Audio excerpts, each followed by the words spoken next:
पुत्र युवराज प्रसन्नजीत के राज्याभिषेक के अवसर पर श्रावस्ती पधारने का आमंत्रण देता हूं। कौशल नरेश, महाराज महाकौशल।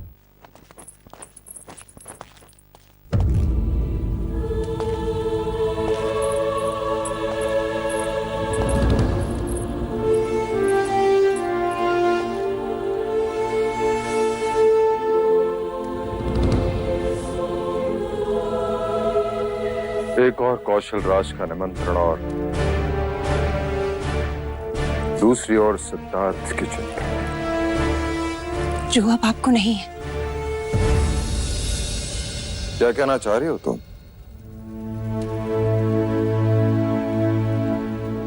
सिद्धार्थ को रंग भवन भेजना उचित है क्या? उसमें अनुचित क्या? गीत संगीत भोग विलास क्षत्रियों का गुण धर्म है। किंतु इस आयु, हाँ इसी आयु में, क्या इस आयु में सन्यासी की तरह सोचना उचित है? मैं उसमें वो सारी कामनाएं जागृत करना चाहता हूं जो एक राजा में होनी चाहिए। मैं नहीं चाहता कि सन्यासियों की तरह वो अपने ही जटाओं में उलझा रहे। मैं चाहता हूं कि वो सुंदरियों के केशालाप से खेले, श्रृंगार रस खोले। कौशल राज की तरह मैं भी अपने पुत्र का राज्याभिषेक करना चाहता हूं। और हां, वो तुमसे रंग भवन जाने की अनुमति मांगने आए तो तुम उससे मना नहीं करोगी।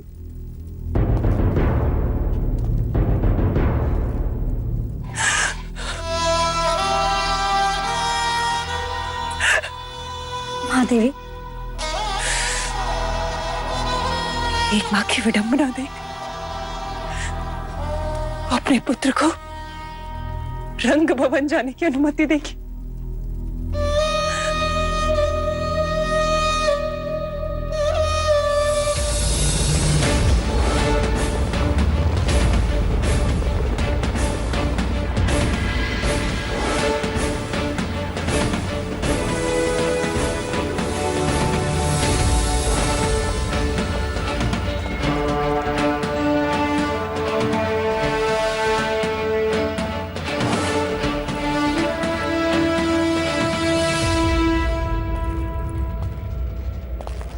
महाराज शुद्धोधन, कौशल राज्य में आपका स्वागत है। आशा करते हैं कपिल वस्तु से श्रावस्ती तक का प्रवास आपका सुखद रहा होगा। जी मंत्रीवर, अपने घर से चले और आपके घर पहुंच गए, बस। पधारिए महाराज।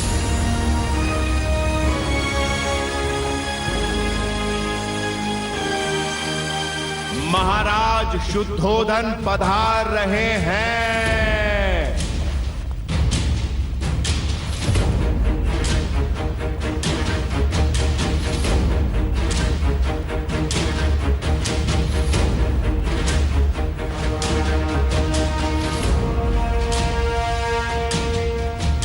विराजिए महाराज।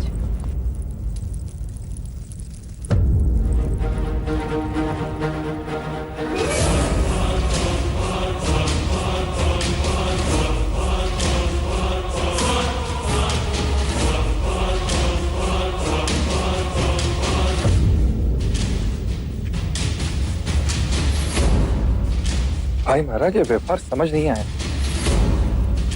गणराज्यों में आपसे बड़ा कौन है जिसके लिए वो सिंहासन रिक्त रखा गया है? महाराज दंड पानी पधार रहे हैं।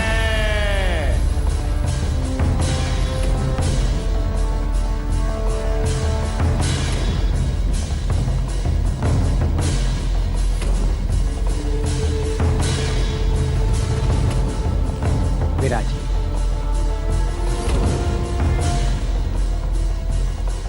मंत्रीवर्य, यह हमारा अपमान है। आप भली भांति जानते हैं कि शाक्य कुल के महाराज शुद्धोधन है और हमारी छत्र छाया में गणराज्य के सभी राजा आते हैं। क्षमा करें महाराज, परंतु राजा दंडपानी कौशल राज्य के घनिष्ठ मित्र हैं। तो क्या उनकी मित्रता की आड़ में आप हमारे महाराज का अपमान करेंगे? अब हम यहाँ एक क्षण भी नहीं रुक सकते। महाराज रुकिए।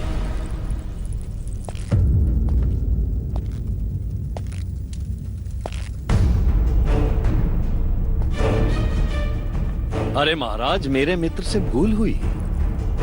आप मेरे आसन पर विराजे। आप औहदे में हमारे महाराज हैं। अगर इतना ही ज्ञान है तो आपको भी इस सभा को अभी त्याग देना चाहिए। मैं आपसे क्षमा मांगता हूं महाराज शुद्धोधन। आइए, आसन ग्रहण कीजिए। जहां मान नहीं वहां स्थान नहीं, दंडपानी।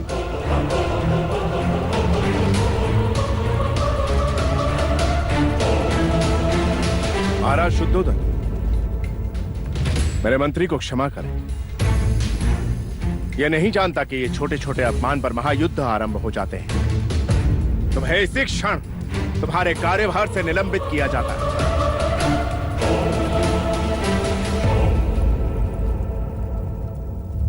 महाराज, आप चाहे तो इसी घड़ी इसकी गर्दन इसके धड़ से अलग कर दीजिए, किंतु आप प्रसन्नजीत को आशीर्वाद देकर ही यहां से जाइएगा। यह मेरा आग्रह है कि आप हमारे अतिथि विशेष के रूप में राज्याभिषेक के साक्षी बने।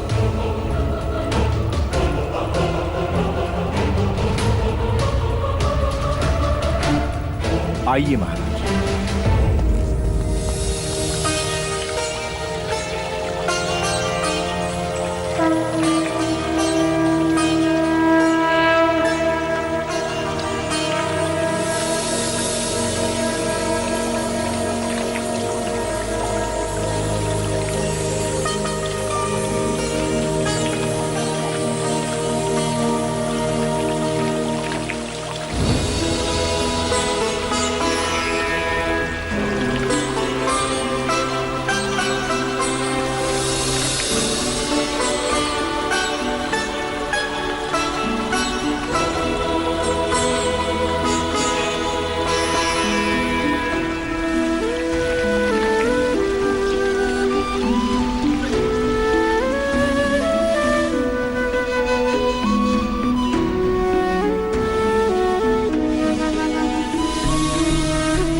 महाराज प्रसन्नजीत की जय। महाराज प्रसन्नजीत की जय। महाराज प्रसन्नजीत की जय।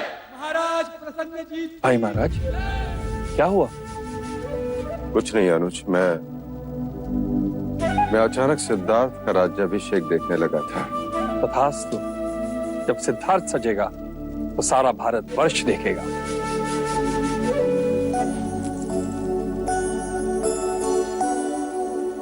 अरे मुझसे कैसी लाज युवराज? मैंने तो आपको बचपन में खूब सजाया है।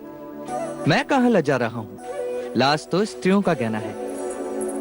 युवराज, सारे कुमार आपकी प्रतीक्षा कर रहे हैं।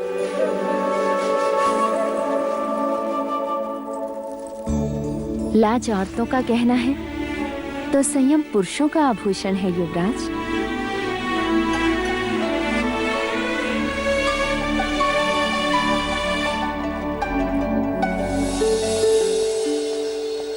चलिए महामंत्री, मैं तैयार हूं। बस कुमार, एक बार युवराज सिद्धार्थ आ जाएं। सिद्धार्थ, मेरी बात मानिए, वो नहीं आएगा। उसे सुरा और सुंदरी दोनों में ही कोई रुचि नहीं है। उसे तो केवल पेड़ के नीचे बैठकर बांसुरी बजाने में ही आनंद आता है। लेकिन हम वहाँ पर करेंगे क्या? हमें कुछ नहीं करना है अनुज। जो करेंगी वो सब सुंदरियां करेंगी। वो क्या करेंगी? वो मदिरा का पान कराएंगी, मन बहलाएंगी और मैं तो बहुत उत्साहित हूँ महामंत्री। इस दिन की मुझे कई दिनों से प्रतीक्षा थी। लो, आ गए हमारे अतिथि विशेष। चलें? एक प्रश्न है। लो, हो गए शुरू। रंग भवन जाने का उद्देश्य? हम रंग भवन इसलिए जा रहे हैं क्योंकि अब आप बड़े हो गए हैं, जीवन के नए पहलू पे दृष्टि डाल सकें। उम्र के साथ शरीर और भावनाएं भी बदलती हैं। हर एक चीजों का ज्ञान आवश्यक है। वहां क्या होगा? सारी रात प्रश्न और क्या? माया का परिचय होगा, काम का ज्ञान होगा, वासना का बांध टूटेगा। कुछ बातें समझाई नहीं जाती सिद्धार्थ, समय के साथ साथ समझ में आती हैं। राग, द्वेष, मोह, माया, वासनाओं के बंधनों में बंधोगे तभी उसे छोड़ने का ज्ञान होगा। हाँ, चलिए महामंत्री, मुझे भी माया, काम और वासना से परिचित होना है। चलिए। क्या हुआ? एक और प्रश्न। चलिए। आइए।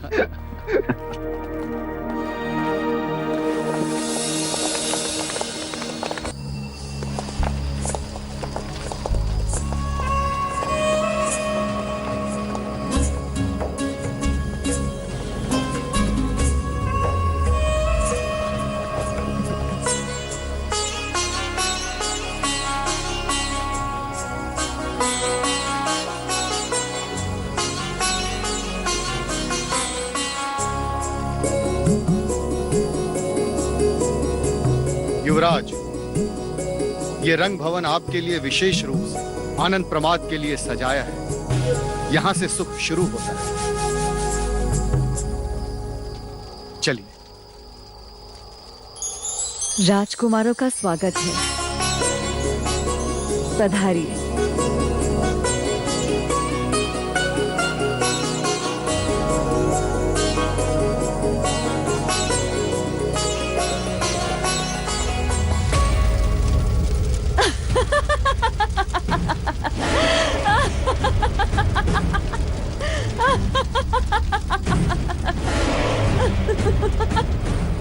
ये क्या ठिठोली है मोहिनी? सच्चाई है महामंत्री जी। कहने को तो ये रंग भवन है, लेकिन है यहाँ केवल अग्नि ही अग्नि। और ये अग्नि जलाती नहीं, लिपट जाती है।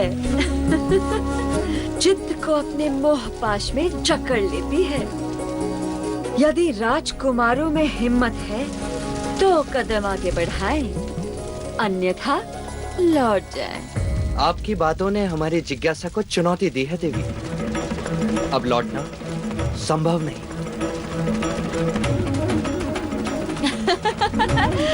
स्वागत है आपका भी।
जो सोचा था वही हुआ।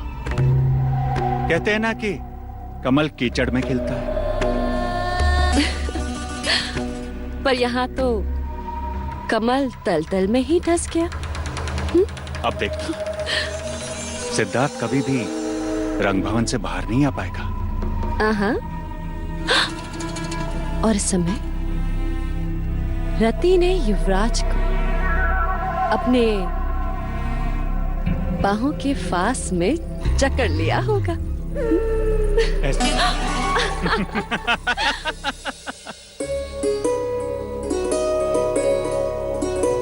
युवराज, मेरा नाम उर्मिला है। अब आप हमें अपनी सेवा करने का अवसर दीजिए। मुझे लगा तुम्हारा नाम सरस्वती होगा। मैंने सदैव वीणा को मां सरस्वती के हाथों में देखा है। कदाचित उनके पश्चात तुम ही होगी जो इतनी मधुर वीणा बजाती हो।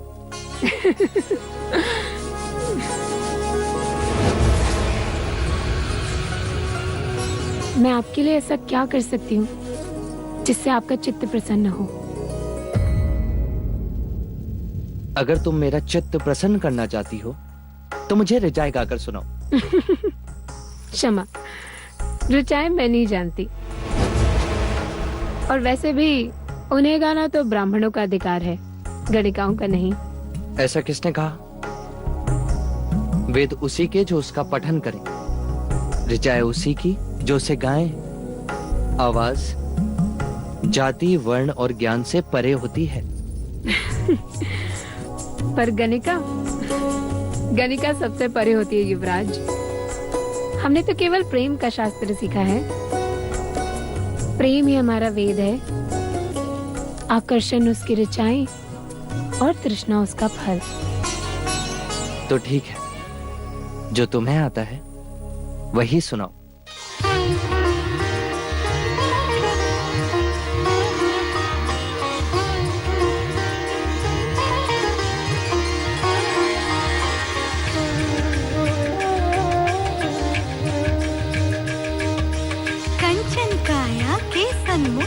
जब हो कोई नतमस्तक, मन में तब आलोकित हो प्रेम का पावन दीपक।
वहां पर रख दो।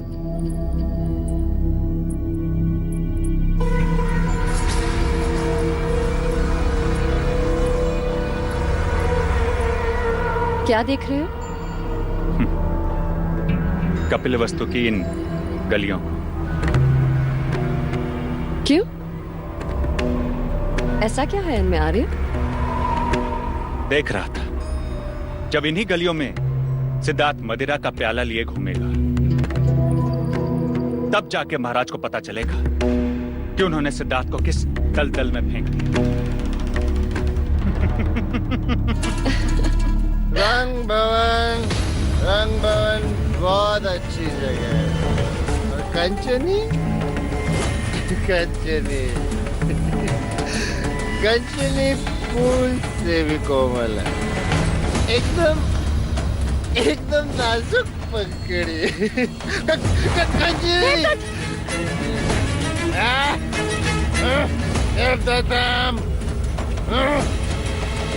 रंगमन और कंचनी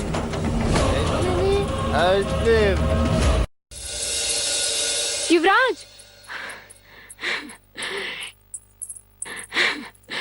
ये आपका उपवस्त्र।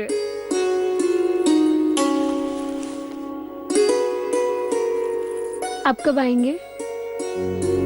जब सांझ ढले, जब मन विचलित होगा। क्यों? यहाँ क्यों आओगे?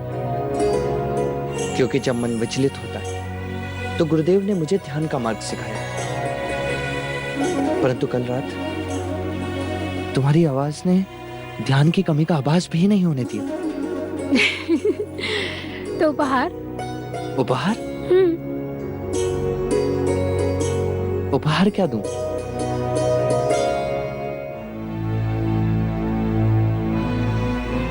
वैसे मेरी रात तो यहीं रह गई, तो तुम इसे ही उपहार समझ लो।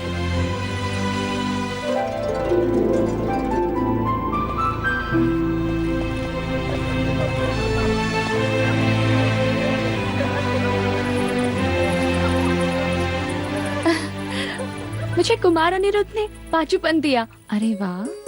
मुझे महानाम ने माला दी। मुझे कुमार देवदत्त ने अपना घोड़ा ही दे दिया, जो वो ले जाना भूल गए। तू बता उर्मिला, तुझे युवराज ने उपहार में क्या दिया? अपनी मित्रता और स्त्री होने का सम्मान।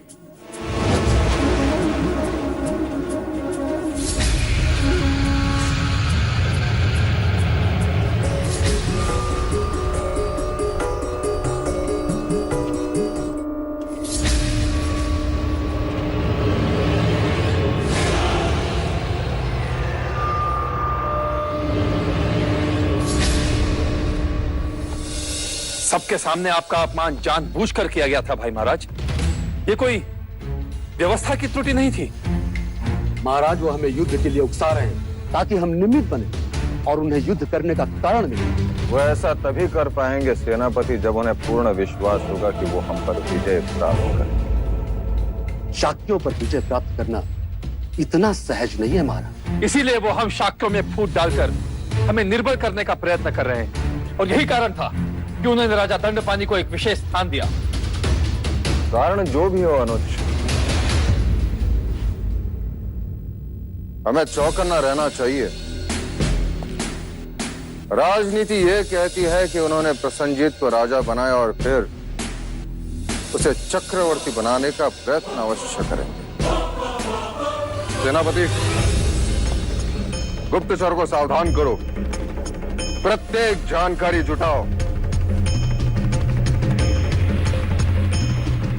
न जाने क्यों मुझे कपिलवस्तु के क्षितिज पर युद्ध के बादल दिखाई दे रहे हैं।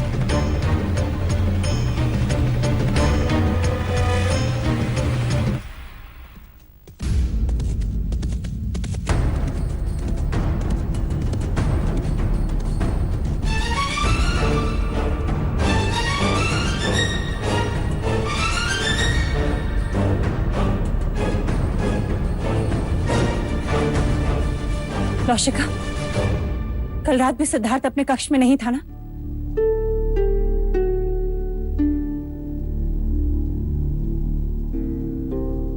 इसीलिए मैंने विरोध किया था, पर महाराज ने मेरी नहीं सुनी।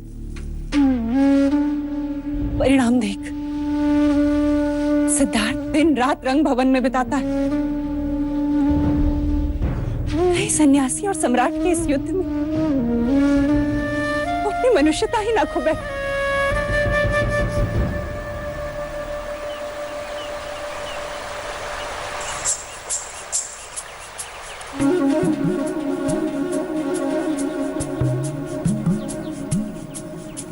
युवराज, वृक्ष से लिपटी हुई इस लता को देखिए। मानो मन भावनाओं से सजी धजी कोई स्त्री उत्तेजना के साथ अपने मनचाहे पुरुष से लिपट गई है।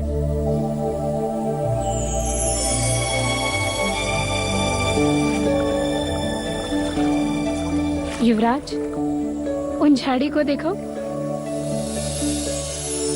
ऐसा लगता है मानो हरे वस्त्र पहने एक सुंदर रमणी अपने प्रेमी की प्रतीक्षा करते करते किनारे पर ही सो गई हो। नींद में भी उसके उभार पुरुष को आकर्षित कर रहे हो।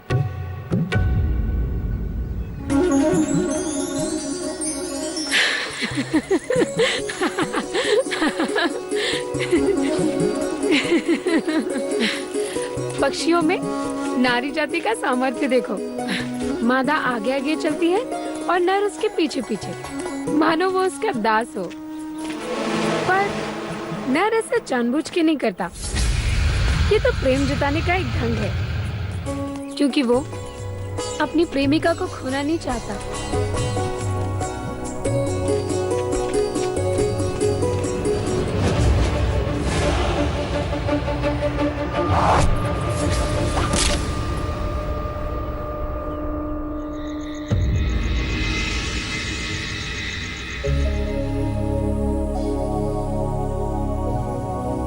जब मेरा मन विचलित होता है तो मैं तुम्हारे पास आता हूँ। जब तुम्हारा मन विचलित होता है तो तुम कहाँ जाती हो?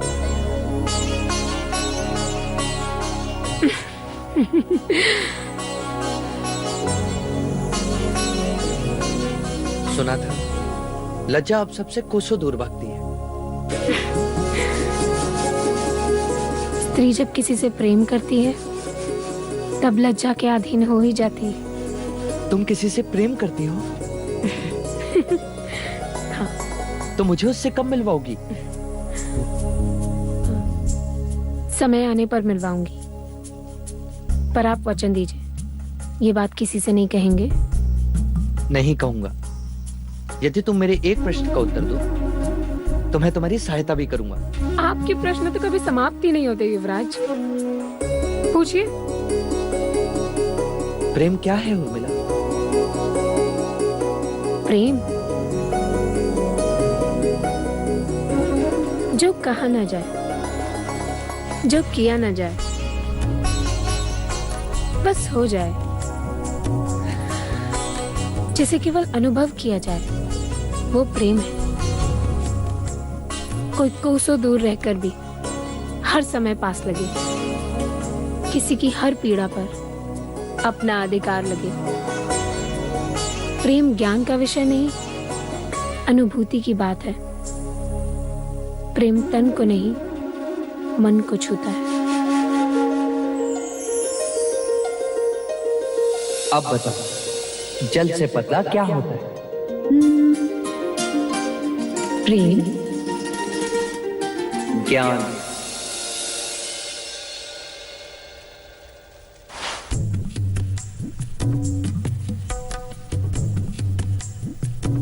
उर्मिला, क्या प्रेम जल से पतला होता है? हाँ, लाख रोकने पर भी वो अपना मार्ग ढूंढ ही लेता है। और ज्ञान? जहाँ प्रेम होता है वहाँ ज्ञान का तराजू नहीं चलता। क्या प्रेम दिखाई देता है उर्मिला? हाँ, आंखों में।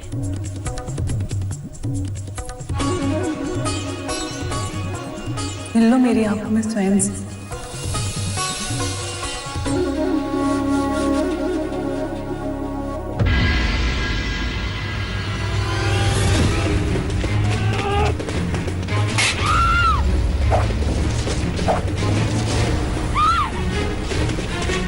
युवराज, युवराज, युवराज, छोड़ दो दरवाजा।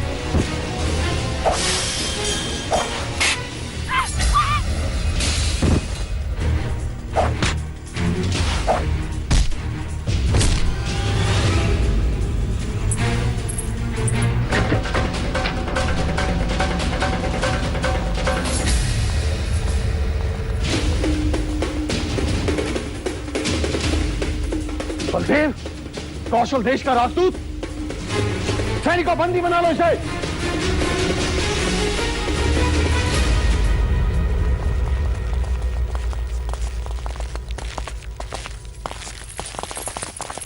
युवराज, आप पूछ रहे थे ना, जब मेरा मन विचलित होता है तब मैं कहाँ जाती हूँ?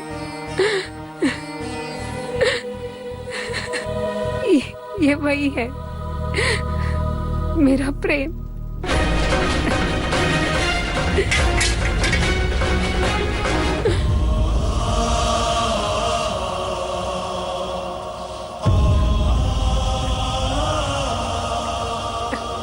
युवराज, मेरे प्रेम की सहायता कीजिए, उन्हें बचा लीजिए, उन्हें बचा लीजिए युवराज, उन्हें बचा लीजिए।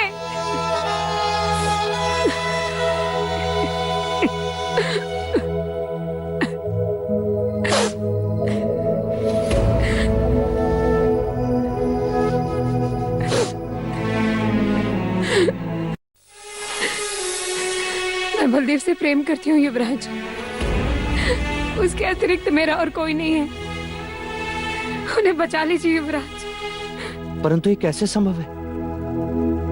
वो कौशल देश का राजदूत और तुम कपिल वस्तु, वो एक गुप्तचर और तुम। क्षमा कीजिए युवराज, वो कौशल देश के अवश्य है, परंतु वो गुप्तचर नहीं है। कोई कैसे माने तुम्हारी इस बात? कोई नहीं मानेगा युवराज, कोई नहीं मानेगा, पर बात सच है।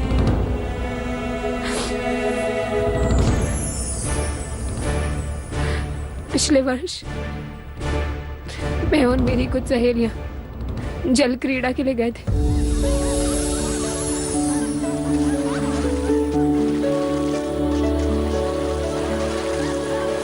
मैं सबको छोड़कर आगे निकल गई।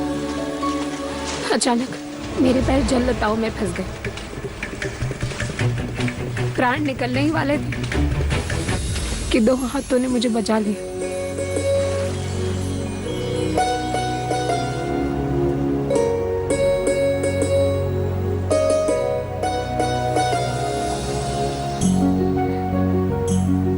वो प्रथम दृष्टि थी जब प्राणों ने प्राणों को पहचाना था, आंखों ने आंखों को वचन दिया था।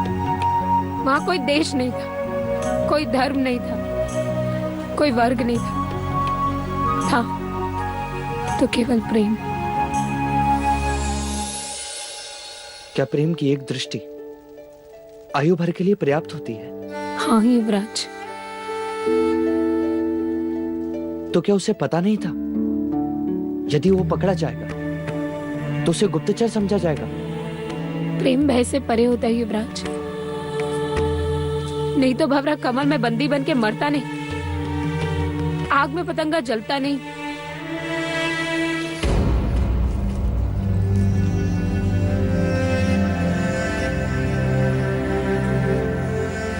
मान लिया कि वो तुमसे प्रेम करता है, पर मुझ पर आक्रमण करने का अर्थ? वो भी प्रेम के कारण। प्रेम के कारण? जब कोई किसी से प्रेम करता है ना, तो अपने प्रेमी को किसी दूसरे के साथ देखना सहन नहीं होता, ईर्ष्या होती है, अपने प्रेमी को खो देने का भय होता है। उसे लगा होगा कि हमारे बीच कोई संबंध है। पर मैं तो केवल तुम्हारा मित्र हूँ। परंतु वो ये नहीं जानते, इसलिए मैं कैसे मान लूं कि जो तुम कह रही हो वो सत्य है? जीवा सत्य बोल देती है, परंतु आंखें कभी सत्य के अलावा और कुछ नहीं बोलती। झांक लीजिए इन आंखों में, अगर रत्ती भर भी असत्य दिखाई दे तो छीन लीजिए हमारे प्राण।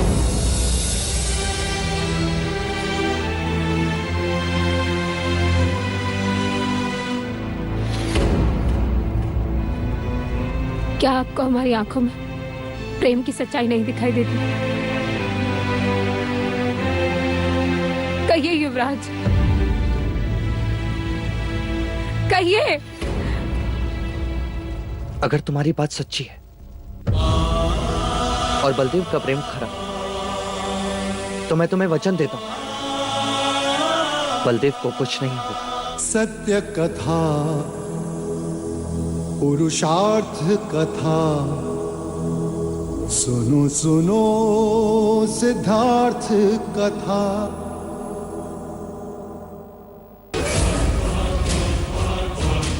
वो मेरी प्रेमिका के साथ के साथ है।